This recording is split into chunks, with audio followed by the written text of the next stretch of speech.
Hello বন্ধুরা, Manti cooking চ্যানেলে তোমাদের সবাইকে স্বাগত। আর আজকে তোমাদের সাথে কিন্তু একটা ফিশ ফ্রাইয়ের রেসিপি শেয়ার করব।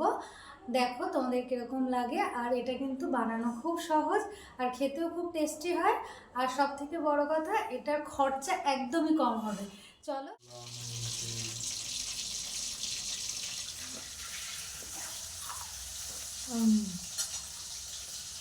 দুর্দান্ত হয়েছে।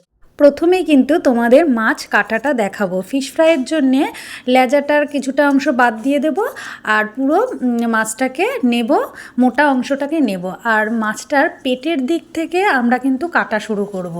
দেখো ভিডিওতে কীরমভাবে দেখাচ্ছি, একদম কাঁটাটার দুই ধার দিয়ে আমরা প্রথমে কেটে নিয়ে কাঁটাটাকে এইভাবে আলাদা করে নেব। আর একবার যদি তোমরা এইভাবে করে নাও, দেখবা একটুখানিকও কাঁটাটা থাকবে না, আর খেতে কিন্তু ফিশ ফ্রাইটা খুব সুন্দর হবে। আর যখন ফিশ ফ্রাইটা হবে না, তখন বুঝতেই পারবে না যে এটা লোটে মাছ, একদম পুরো মাছটা ভেতরে থাকবে। এবার কিন্তু আমরা এই মাছের পিসগুলোকে করে নেওয়ার পরে এবার কিন্তু আমরা মশলা দিয়ে মাখাবো। প্রথমেই লেবু দেব, তারপরে গোলমরিচের গুঁড়ো একটু বেশি করে দেব, আর একটু তো নুন আর হলুদ তো আগেই দিয়েছি, ওই দিয়ে একটু মাখিয়ে রেখে দেব। আর এটার জন্যে আমরা একটা মশলা তৈরি করব, ধনেপাতা, রসুন আর কাঁচা লঙ্কা দিয়ে ভালো করে মিক্সিতে করে ওগুলো পুরোটাই মশলাটাই পুরো আমি মাছের গায়ে লাগিয়ে কিছুক্ষণের জন্যে রেস্টে রেখে দেব। আর কিছুক্ষণ রেস্টে কিন্তু রেখে দেবে, তাহলে কিন্তু খুব ভালো হবে।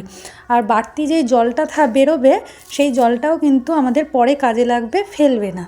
আর এইদিকে একটা শুকনো উপকরণ তৈরি করে নেব, যেটার মধ্যে আমি দিয়েছি 3 চামচ ময়দা, 3 চামচ কর্নফ্লাওয়ার আর গোলমরিচের গুঁড়ো, নুন দিয়ে ভালো করে আমি শুকনো উপকরণগুলোকে মেখে নেব। আর এই শুকনো শুকনো উপকরণগুলোর মধ্যে কিন্তু হলুদ এখনই দিতে লাগবে না। এবার যে আমি রেস্টে রেখেছিলাম যে পিসগুলো মশলা মাখিয়ে, সেইগুলোকে আমরা শুকনোই কিন্তু আমরা কোট করে নেব। শুকনো প্রত্যেকটা মাছকে কোট করে নিয়ে রেখে দেব।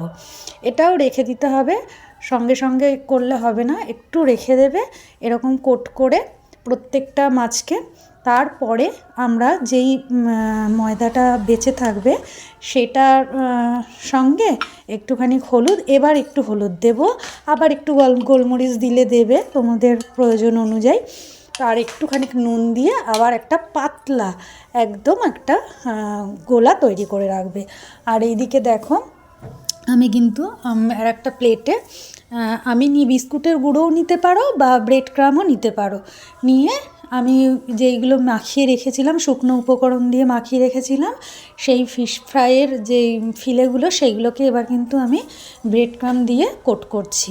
আর এইটা একবার করলে হবে না, দুবার করতে হবে। একবার করে আবার ওই গোলাতে চুবিয়ে আবার একবার কোট করে নিতে হবে ব্রেড ক্রাম দিয়ে। এরকম করে করে প্রত্যেকটা ফিশ ফ্রাইকে আমরা রেডি করে রাখবো। এবার দেখো, এগুলো রেডি হয়ে গেলে কিন্তু এবার আমরা ফিশ ফ্রাই, বন্ধুরা এই যে সব কিন্তু আমি এরকমভাবে গড়ে একেবারে নিয়ে একদম রেডি করে নিয়েছি। এবার কিন্তু এগুলোকে ভাজার পালায় আমরা ফ্রাই করব। এবার ফ্রাই করে প্রথমেই কড়াইয়ে কিন্তু আমি তেল দিয়ে নিয়েছি, সাদা তেল।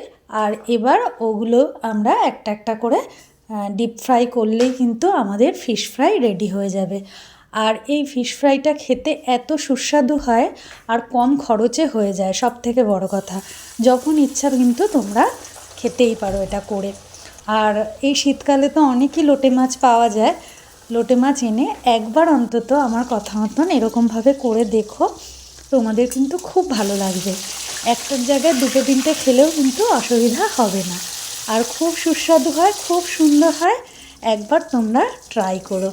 আর এরকমভাবে কিন্তু তিনটে আমি দিয়ে নিয়েছি, দিয়ে আমি ডিপ ফ্রাই করে নিয়েছি। করে মেয়েকে আমি দিয়েছি, মেয়ে কি খেয়ে বলল সেটা তোমরা দেখো। আর পরপর স্টেপ বাই স্টেপ এরকমভাবে করো, খুব ভালো হবে। আর যদি তোমাদের ভিডিওটা ভালো লাগে, তাহলে কিন্তু লাইক আর সাবস্ক্রাইব করতে ভুলো না। তোমাদের এই লাইক দিলে না আমরা একটু উৎসাহ পাই। আর কমেন্ট করে জানিও কেমন লাগলো আমার এই রেসিপিটা। মেয়ে খেয়ে কি বললো তোমরা এবার শোনো।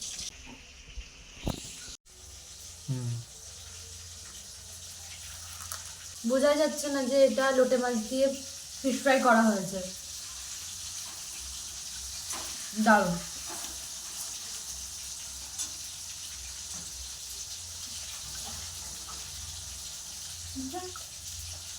পেছন থেকে উঠছে না তো।